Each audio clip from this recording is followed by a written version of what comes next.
Bonjour, combien reste encore jaloux de leur honneur dans ce pays, dans notre administration, notre haute administration ou dans notre gouvernement? Combien sont vraiment jaloux de leur personnalité, de leur honneur? Combien entretiennent encore le courage de dire à un moment donné qu'on ne me fait pas ça, ça suffit, on ne me marche pas dessus? Combien on a l'impression que nos sphères administratives et politiques, beaucoup sont prêts à tout juste parce qu'ils veulent préserver leurs petits emplois, préserver leurs petites nominations, préserver leurs petits privilèges, parfois insignifiants même.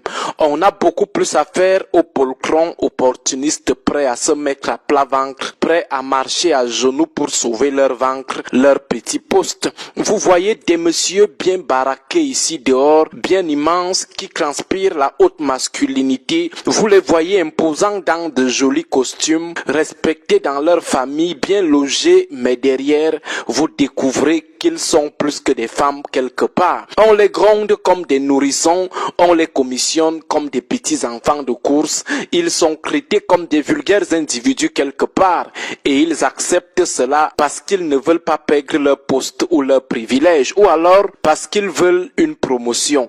Vous les voyez gronder les faibles ici dehors, les pauvres, mais allez voir là où ils sont brimés comme des petits écoliers. Nous nous souviendrons toujours de cette anecdote d'un journaliste de Yaoundé qui témoignait avoir trouvé un jour des cadres d'un corps de métier à genoux dans le bureau de leur ministre suite à une dénonciation de la femme de ce dernier. Le ministre en question les avait convoqués et les avait mis à genoux dans son bureau sous le prétexte que sa femme était fâchée de sa femme qui n'est rien dans cette république. Avec ce type d'homme prêt à se mettre à genoux pour des privilèges, peut-on s'attendre vraiment à une république d'hommes d'honneur? Lorsque certains jouent les intéressants à la télé, jouent les forts, parfois on rit simplement parce qu'ils ne savent pas qu'on a souvent des anecdotes sur leur infantilisation quelque part, incapables d'affirmer leur masculinité. Un homme, un vrai, c'est d'abord sa personnalité, son honneur.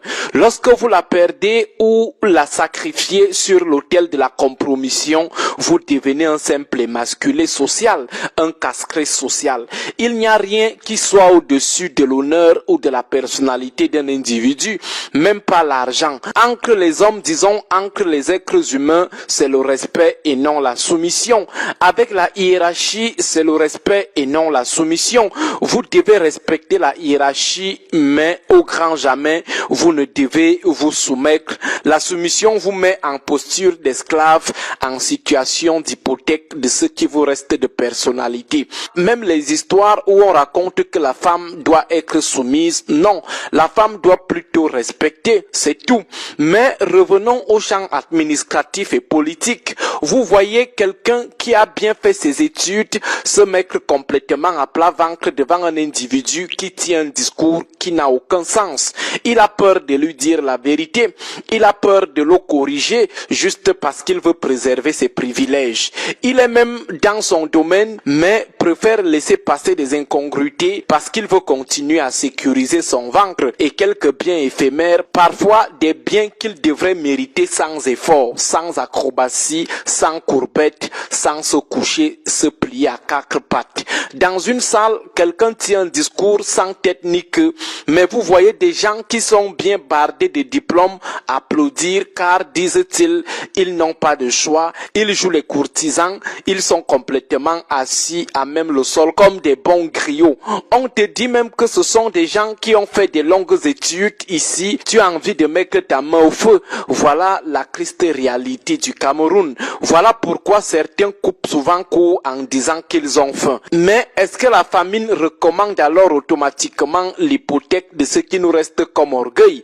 C'est quel genre de famine qui les étrangle comme ça? Est-ce que c'est parce qu'on a faim qu'on doit automatiquement se faire gronder par un autre homme comme nous sans égard? Et c'est ce qui a mis ce pays au sol. Des gens ont hypothéqué leur masculinité. On a des bénis oui, des petits servants de messe, des petits coursiers partout parce que les gens veulent aussi manger, avoir aussi des voitures et des immeubles. Ils préfèrent que d'autres hommes comme eux les mettent à genoux devant leurs femmes et enfants. Un pays de matérialistes et d'opportunistes. Chez eux, tout à un prix, y compris leur personnalité. Ils la bradent à la sauvette. C'est la grande solde de ce qui leur reste comme honneur. Pourtant, nous sommes issus d'une société traditionnelle où l'homme reste l'homme en tout temps et en tout lieu. Mais on ne comprend pas comment, dans le champ administratif et politique, des gens décident de perdre, d'aliéner délibérément leur masculinité au profit de la quête et de la préservation de quelques grains de riz. Pour un petit poste, disons même pour des postes tout court, des gens se rendent à la fosse pour qu'on les vidange, pour qu'on les désubstantialise. Est-ce que c'est alors une nécessité? Apprenez à vivre avec le peu qui est à votre portée, pourvu que vous mainteniez l'intangibilité de ce que vous avez comme honneur. Mais qui va alors entendre ce type de discours? La boulimie des choses de la terre emporte toujours sur la préservation de la personnalité. Agréable journée à tous.